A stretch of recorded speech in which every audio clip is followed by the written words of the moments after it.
Hello, my name's Adam Hinkie, OSINT trainer with Authenticate. Today we're going to talk about peeling back the onion, an introduction to Tor and its value for sensitive research. So to do that, we've got to talk about what Tor is. Well, Tor is the onion router. That's what it's short for. It's a specialized browser or software that allows you to access the dark web.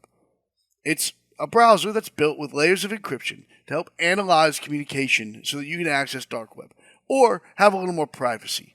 We're going to get into those specifics here in a second.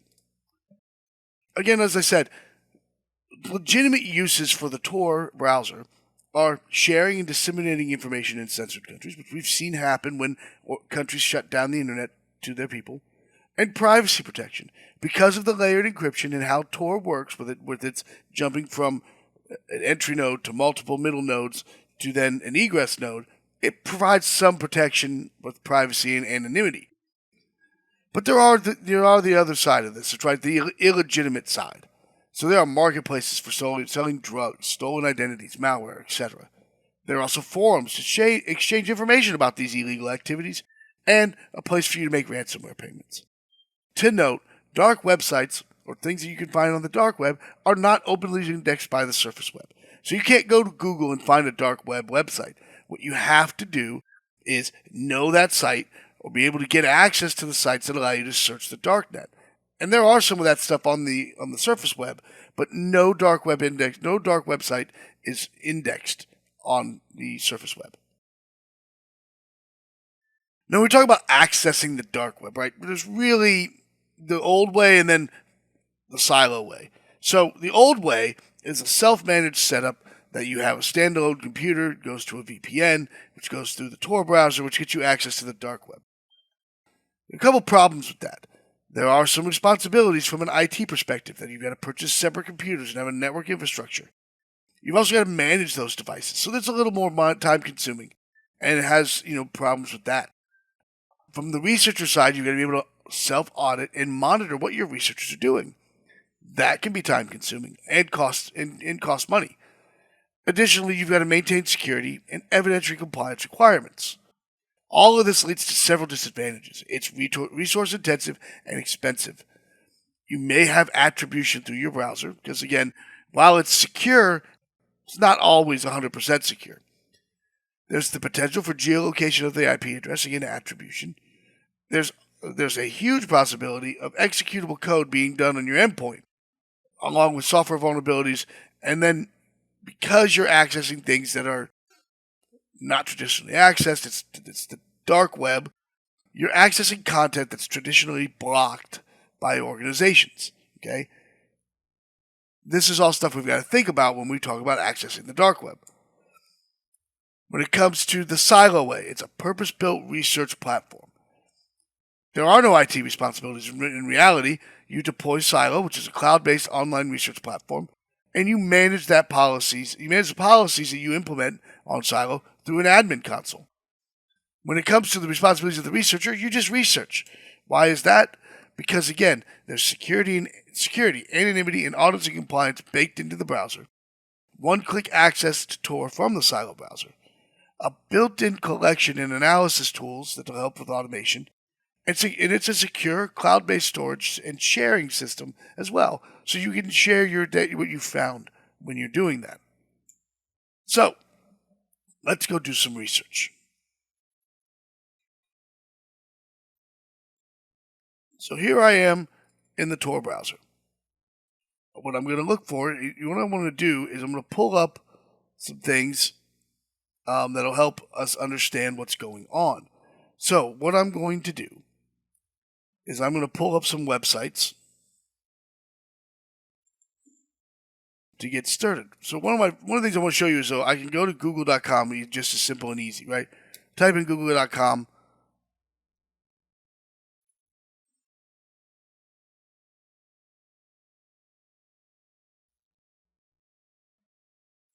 And I can go there. And before I mentioned that there are some websites that you can go to as well that are not on the dark web, but are on the surface web, that'll give you information about the surface web. So here I am on Google. I'm surfing in Tor. You can tell that I'm in Tor. right? I'm in the Tor browser, all that stuff. But here I am on a website called darkweblinks.com. And here's got some great things as far as finding information, right? Like Hidden Wiki and the Dark Web Pug. Places where you can go. Here's one called Onion Links. If I wanted to look this up, I just right-click, open it up, and I'm able to do that. So the nice thing about this is I'm able to do research on the open web, or the surface web, and on Tor at the same time. One other site I'm going to go look at is my new favorite search engine called Ameya. Ameya has a website on the open and dark web, the surface and dark web, but we're going to look at it on the dark web side. If I look at Onion Links, this is just another link aggregation site. It looks the same as the other one, right? But if I wanted to, I can go and look at some of these sites. We've got access to channels here, privacy services, blogs and personal sites, hacking, news sites. Yes, there is news on the dark website. Here's a news site. We'll go to ProPublica. But here I am on Ameya. Let's just look up Ukraine.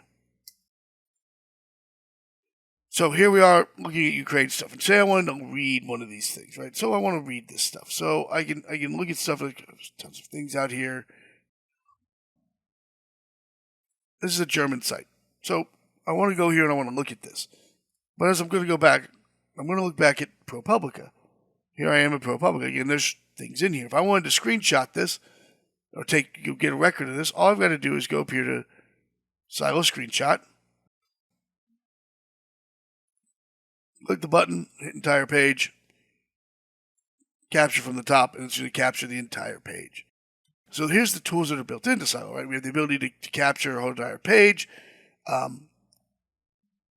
the ability to do translation, which I'm going to show you in a second. So we got the ability to do a lot of things. But here I am, and I've got this thing down. If I wanted to annotate it, again, what I could do is I can click here. I can draw a box. Put this right here. I can, put some text down. I'm going to include the timestamp and show the URL when I save this, and I click Save. Now it's going to ask me to go save it. I'm just going to leave it as the name of the site and everything like that. Hit Save, and we're done. It's saved. It's saving it right now. Once that's done, I'm able to then open it up in Silo and view it. See how it says Download Complete? So what I should be able to do is I can close out of this, open up a new tab, open this up, go to my Silo drive.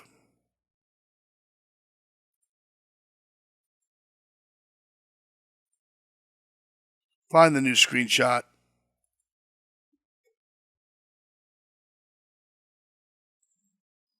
And as it opens it up, there it is.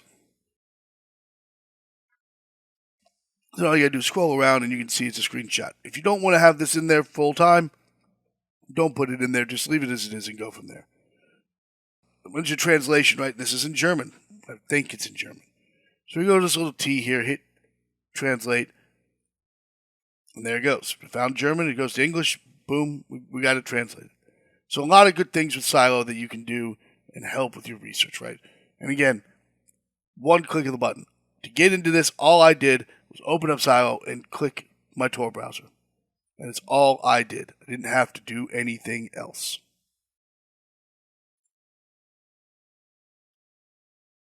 So, key takeaways from this. There's important information out on the dark web. You need to be able to access it. Silo's the way to access it, right? It offers anonymity.